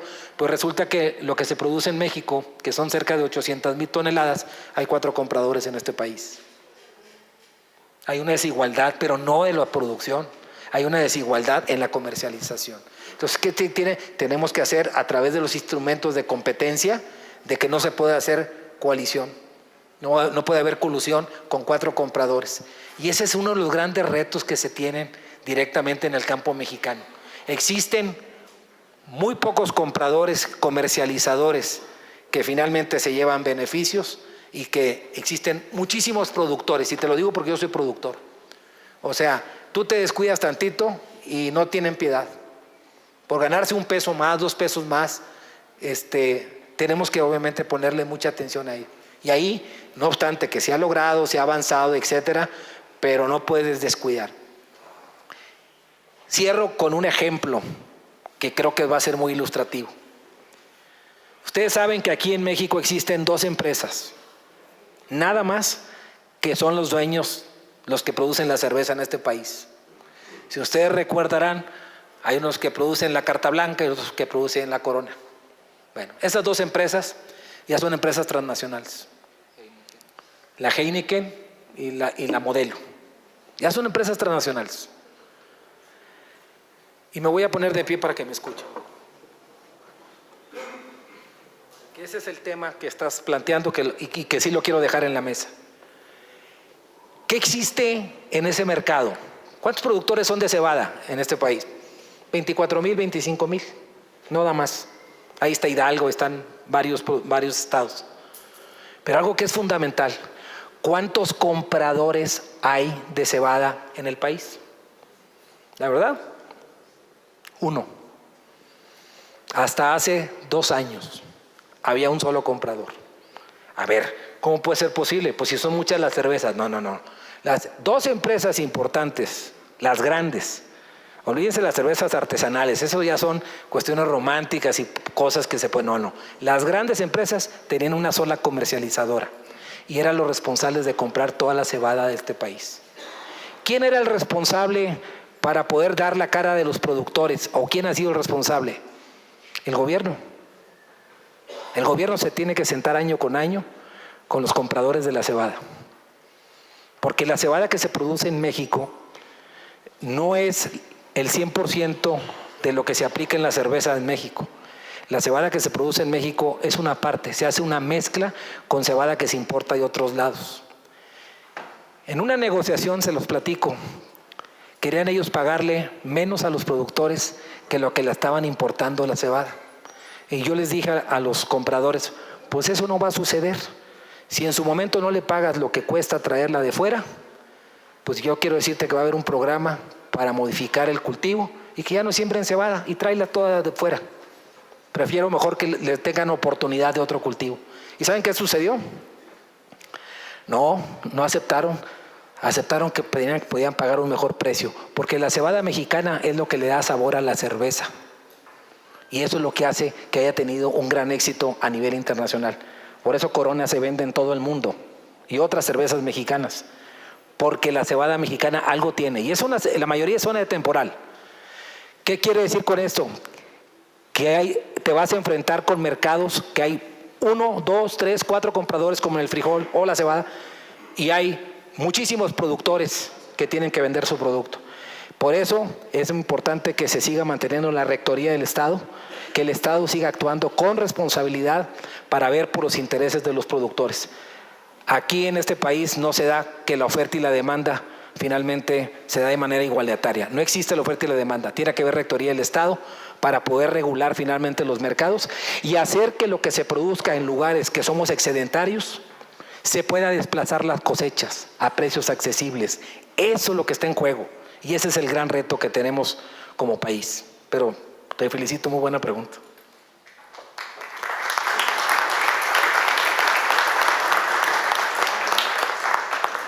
Tenemos espacio para otras 2 preguntas más.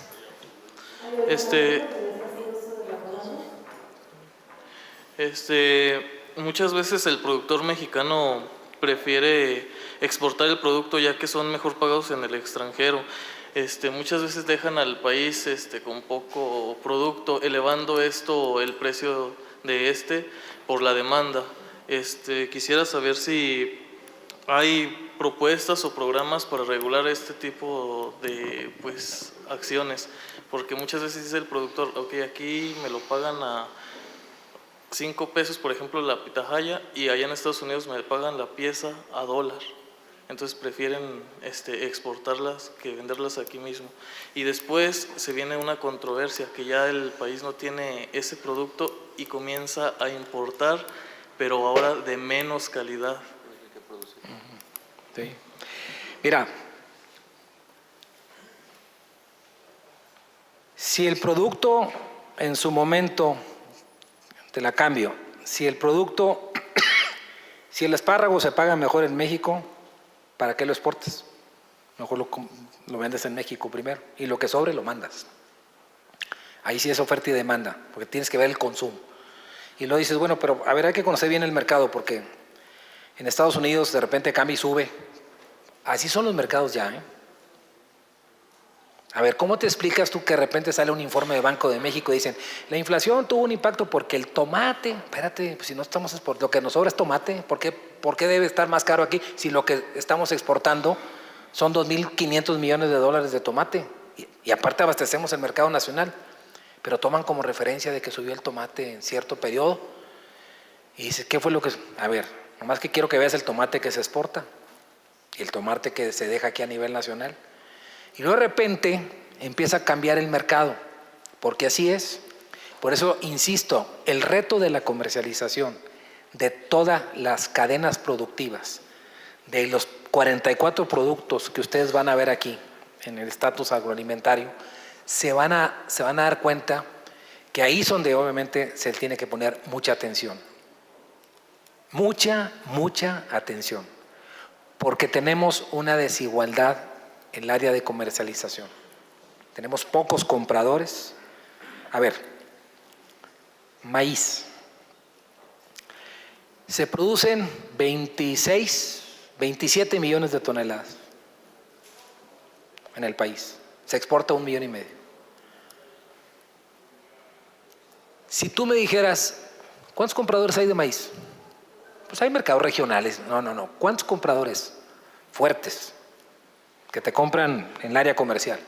7, 8, que están en los lugares excedentarios. Porque una cosa que sí, cuando ustedes estén estudiando los productos, chequen las demandas y chequen las producciones. Hay lugares que se producen en México que son excedentarios, Sinaloa, Tamaulipas, sorgo, Sinaloa, maíz. Pero eso no significa que se consuma todo ahí. Entonces, la capacidad que tiene que tener el gobierno con políticas públicas, no solo producir más, sino tener la capacidad de desplazar las cosechas a los centros de consumo a buenos precios. Porque estás compitiendo con Estados Unidos, estás compitiendo con otros países. Y ahí es donde está el reto. Entonces, entender esa parte y la parte de comercialización, créanme que es todo un gran reto. ¿Y cómo te puedo decir que eso podemos avanzar de una mejor manera? Porque hay la información correspondiente. Nosotros echamos a andar un programa ahí que se llama el semáforo. ¿Cómo le llamamos? El pizarrón, el tablero, el control. Y ahí sí es bien importante ver. Ahora sí. Dices, a ver, frijol, ¿cuánto se consume en el país? 1,200,000. Muy bien. ¿Cuántos productores somos? Entre Chihuahua, Durango, Zacatecas, en fin, tantos productores. ¿De qué tamaño? Chiquitos, medianos, ok, esa es la producción, 8. ¿Cuánto se consume en el país? 1,200,000. Que por cierto, ahí se la dejo a mi rector, cada vez se consume menos frijol. Es un gran estudio que tenemos que revisar. No puede ser posible, el frijol tiene muchísimas propiedades, pero poquito a poquito estamos viendo que aunque haya el crecimiento, cada vez se consume menos. Aguas, porque eso es imperdonable. Bueno, se produce más o menos 800,000 y luego y la diferencia, a veces se produce hasta 1,000,000, se importa. ¿Quiénes importan? 4 personajes nada más. Los mismos que compran toda la producción y la distribuyen. Hay que meterle mano. Yo me la he pasado luchando con 4 o 5 compradores que son los que están aquí. No voy a decir los nombres, pero bueno, así es el tema. Hay que meterlos en cintura. Hay que generar un mercado de más compradores. Claro que existe, en Durango está fulano, perengano. No, a ese le venden a los mismos. O sea, no nos hagamos. ¿Sí me entienden? Cuando hablan y dicen, no, es que se los llevan los coyotes. De 2 patas. Porque van y finalmente atropellan a lo que los productores. Bueno, ese es un reto que hay que dejar y hay que dejarlo por escrito. Y obviamente lo estamos entregando a la nueva administración para decir, hasta aquí se avanzó y hasta aquí vamos. Pero, por ejemplo, me regreso al tema del aguacate. Ahí no tienen problema, porque ahí cada productor de 4 o 5 hectáreas, ellos sí saben a lo que venden. Y ellos están registrados en México y en Estados Unidos. Porque ahí sí está certificado lo que está saliendo y sabe que lo que están vendiendo directamente a cómo se les paga, ahí no hay manera. Esos 23,000 productores, no hay manera que puedan ser golpeados por los intermediarios, porque están organizados, porque ellos tienen sus propios esquemas de comercialización. ¿Qué hace falta? Más asociación de productores pequeños, mejores esquemas de comercialización, seguir impulsando la comercialización a los productores pequeños para hacerlos fuertes en muchos productos, miel, en fin, de lo que tú te imaginas, y creo que podemos lograr finalmente que mejorar sus ingresos, tanto de ellos como de sus familias, a través de estos esquemas. Eso lo vamos a dejar nosotros en una memoria muy importante que en estos momentos estamos llevando a cabo con la próxima administración que nos va a suceder. Sí. Buenas tardes. Mi pregunta es, ante el cambio de administración que se viene y que plantea políticas públicas diferentes a las seguidas por la presente administración, ¿cuáles son los retos y riesgos que ve para la Secretaría? esto referente al seguimiento de programas y, bueno, cómo sería el futuro que usted ve para el campo de México. Yo me siento muy tranquilo porque las personas que hemos conocido, que nos van a suceder, son gente de talento, son gente egresada de esta institución. El doctor Víctor Villalobos pues es egresado de aquí de Chapingo, tiene maestrías, doctorado, en fin, son gente de mucha formación. El señor subsecretario de Agricultura, Miguel García Winder, es el nuevo secretario. Con ellos hemos estado platicando ampliamente y sin lugar a dudas va a haber algunos ajustes, va a haber algunos cambios. Pero ellos tienen muy claro la información que nosotros les estamos entregando a ustedes y saben perfectamente porque vienen de organismos como el ITCA, que son instituciones que coadyuvan en las políticas públicas en materia de agricultura, no solo en México, en diferentes lugares. Son gente que viene de la academia, gente que tiene experiencia, que tiene trayectoria y gente que acompaña a Andrés Manuel en este gran reto. Estas 40 reuniones que hemos tenido con ellos y las que nos faltan de aquí a que culmine la administración, está ayudando mucho para que tomen. Yo estoy muy tranquilo, muy confiado que ellos no van a hacer solo lo que nosotros dejamos y estamos haciendo, en fin, sino que no tengo la menor duda que van a mejorar las cosas, van a hacer una nueva etapa de desarrollo del campo a partir de los resultados que ustedes les acabamos de enseñar y obviamente van a impulsar mucho lo que tiene que ver la política social del campo, los instrumentos que puedan beneficiar a los pequeños productores, porque es lo que han manifestado y creo que esto les va a servir muchísimo de los logros. Lo más importante es no estar peleado con la historia, hay que ver finalmente los antecedentes, hay cosas buenas que se han hecho y hay cosas que no, como lo ha comentado nuestro compañero, hay cosas que ya no se pueden seguir haciendo, hay que dar prácticamente un cerrón. Bueno, eso que no, hay que hacerlo, todo sea por el beneficio, pero creo que el consenso es que van a hacer bien las cosas y yo le estoy apostando que son gente de talento, con capacidad y que la verdad felicito obviamente a Andrés Manuel por escoger ese tipo de personas que le van a ayudar mucho al campo mexicano. Así es que pueden sentirse seguros y si no, cuando venga Víctor, pues le dicen que yo se los dije que él iba a ser un buen secretario.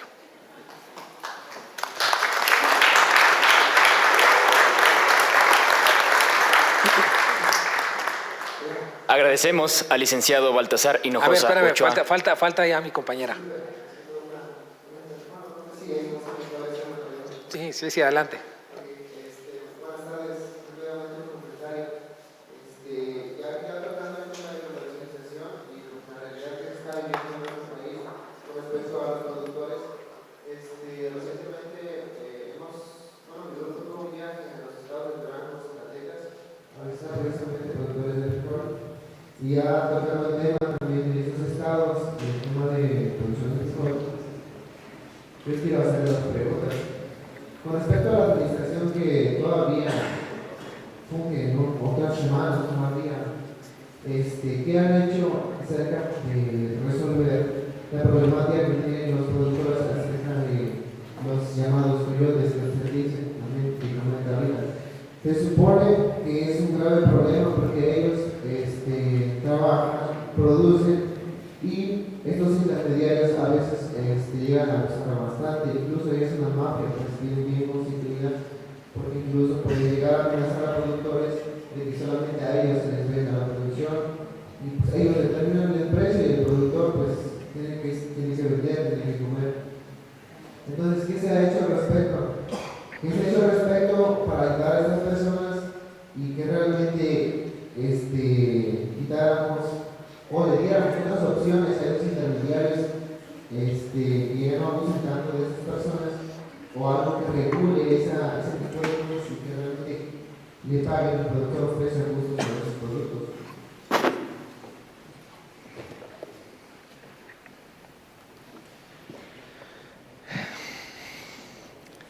Ha habido momentos que hay que hasta meterlos a la cárcel a los famosos coyotes. A ver, déjame explicarte. Hay una desigualdad sobre el mercado. Hay productores, pequeños y buenos productores de esos estados que tú acabas de mencionar y hay muy pocos comercializadores. ¿Qué hacemos nosotros? Bueno, Se tiene detectado en el tablero de control el consumo. Estamos hablando de un consumo entre 1 millón y 1.200.000 toneladas. Es lo que se consume en el país. ¿Cuánto produce México? Con todos estos productores a los que tú llamas. 750, 800 en un año regular bueno. La diferencia se importa. En el entendido que cada vez se consume menos frijol. Pero déjame decirte algo.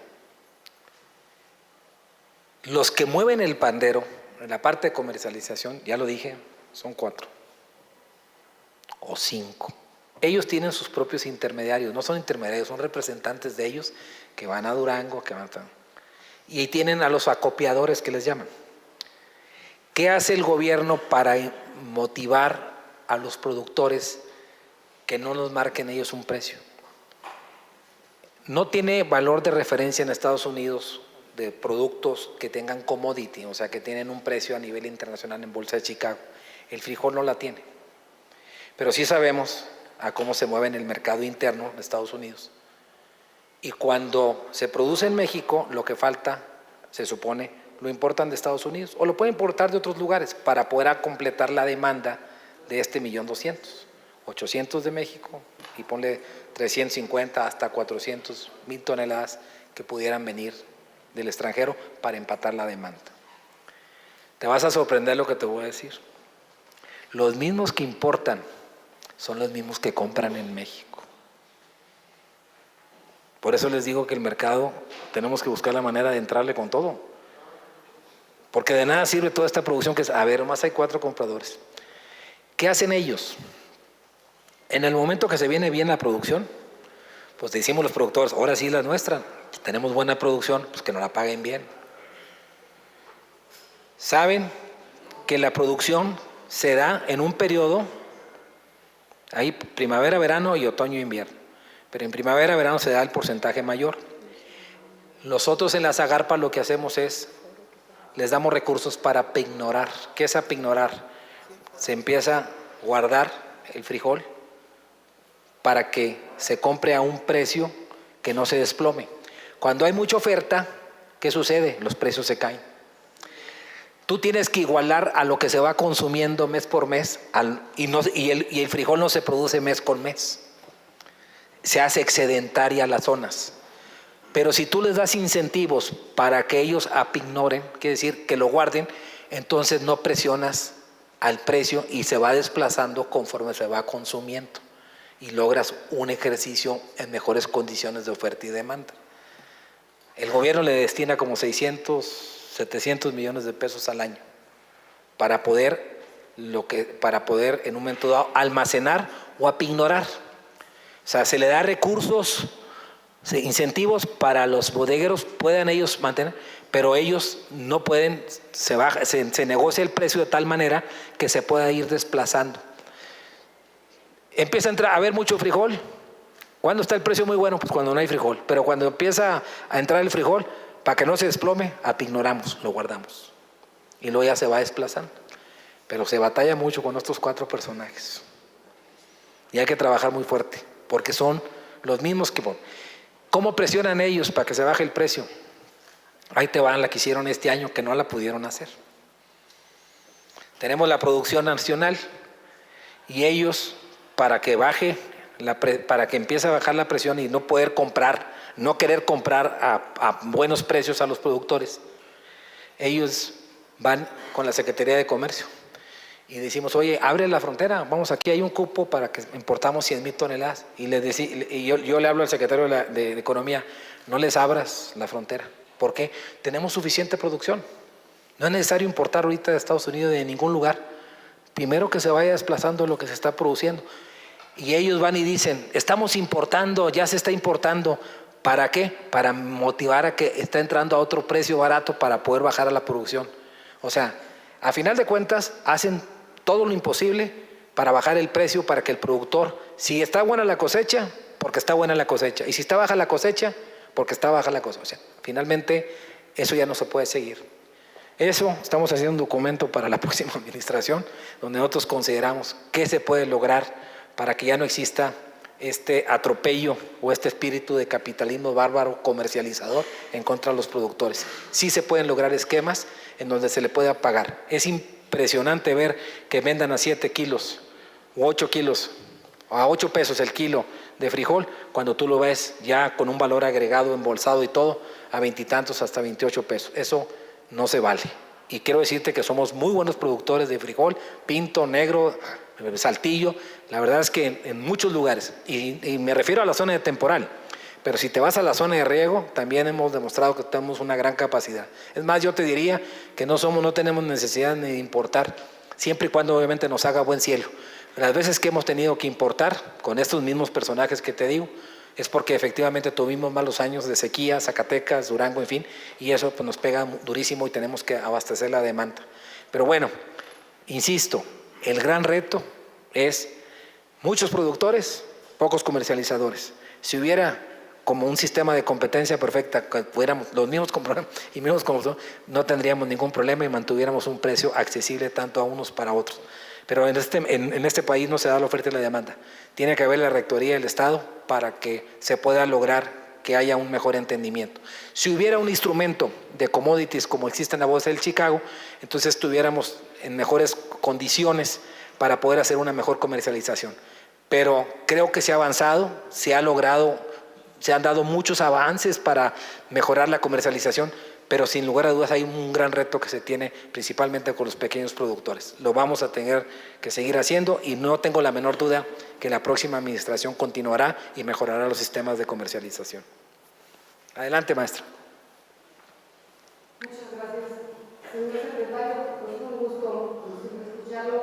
Tengo una pregunta que me ha estado dando vueltas ya hace tiempo, por lo que he estado escuchando para la nueva administración de nuestras políticas. La Universidad Autónoma Chapingo tiene pues, funcionando sus maestrías y doctorados, o sea, todo su posgrado de excelencia en todas las especialidades a nivel, o sea, de Latinoamérica, un gran éxito. Muchos de los profesores que participan en estas maestrías, pues también licenciatura provienen de colegios posgraduados. ¿Qué posibilidades, qué alternativas ve usted para la nueva administración de tomar la decisión de unificar estas dos instituciones para poder pues, crear una mayor sinergia y robustecer más esta institución a nivel de la infraestructura física y de la infraestructura humana? ¿Te refieres a unificar?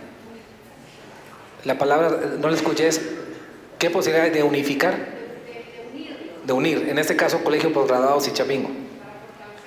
Mira, yo pienso que, y hay que ser muy respetuoso con la autonomía, no sé si en su momento eso sería un interés de la comunidad universitaria para mantenerlos unidos y que eso les permitiera en un momento dado tener mejores incentivos para poder ganar mejor y producir, tener más tecnología, tener más fortaleza en estas instituciones. No he preguntado porque hace un momento que tuve el privilegio de acompañar al rector a la rectoría, pero se lo pregunto aquí, o sea, no sé qué tan autónomo sea para tener ingresos propios esta institución. ¿Yo a qué le apostaría? Lástima que yo ya prácticamente me quedan 5 semanas. ¿Qué creo que deben de tener estas instituciones? Tienen que tener incentivos por parte del gobierno para que cada vez generen recursos extra presupuestales, o sea, recursos propios, que tengan mucha capacidad. Y voy a ponerte un ejemplo. Si la Secretaría va a mandar a hacer un estudio a través de la Subsecretaría de Agricultura y a través de un organismo internacional que están pidiendo X cosa, pues Chapingo va primero. El colegio de posgraduados, los doctorados de aquí, todo, hay que crear las propias empresas de Chapingo, si las tienen, qué bueno, pero crear las propias instituciones que facturen. No debemos, si tenemos las mejores instituciones en México, como es esta institución, de contratar a nadie, si tenemos con qué hacerlo. Y lo digo porque, bueno, pues nosotros en la Secretaría tenemos que pagar estudios y todo, que no tenemos la capacidad para hacerlos, y obviamente, bueno, nos hacemos de este tipo de instituciones. Sí se puede lograr, y yo pienso que ustedes tienen una gran ventaja. Víctor Villalobos es egresado de esta institución. Díganse lo que yo se los dije. Hay que poner la muestra con la alma mater a donde finalmente uno estudió. Él debe, en un momento dado, de escucharlos a todos y a cada uno de los que forman parte de esta institución para ver este tipo de planteamientos que usted está señalando, claro, respetando la autonomía y sabiendo qué es lo que los muchachos, los maestros quieren, y obviamente pues, con la experiencia de nuestro rector, que ha sido ya 2 veces rector, y de toda la experiencia acumulada, hacia dónde vamos. Pero de que esta institución debe tener cada vez más recursos, sí, que debe estar contratado obviamente por empresas, por colegios, por todos aquellos que les interesa el campo, requiere obviamente hacerse de ingresos propios.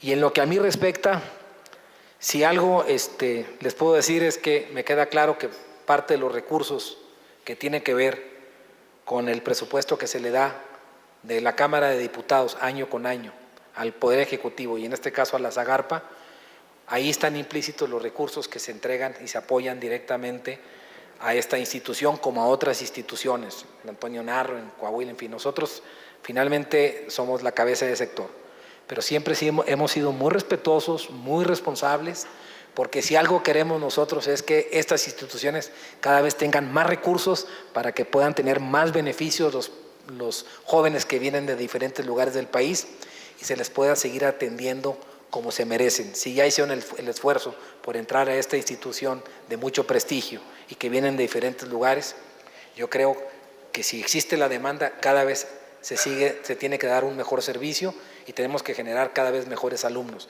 Y si eso implica que para eso se requiera cada vez más recursos, pues hay que seguir peleando por ellos.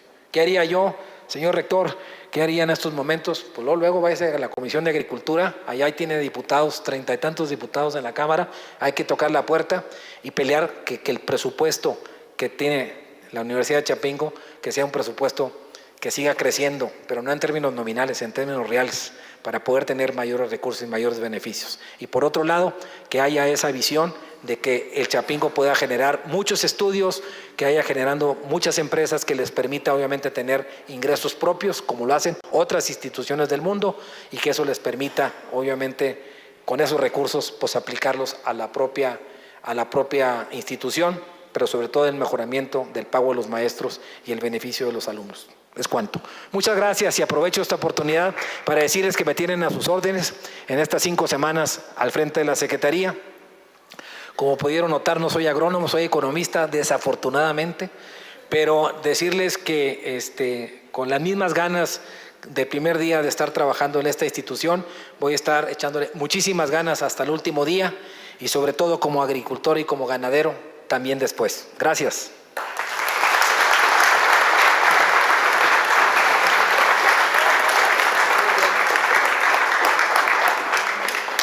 Agradecemos al licenciado Baltasar Hinojosa Ochoa, secretario de la Secretaría de Agricultura, Ganadería, Desarrollo Rural, Pesca y Alimentación, su participación y a ustedes también su asistencia a este evento. Que tengan muy buenas tardes. Les recordamos también la invitación para el Congreso Nacional de Políticas y Programas para el Rescate del Campo Mexicano del 5 al 8 de noviembre aquí en la Universidad Autónoma Chapingo.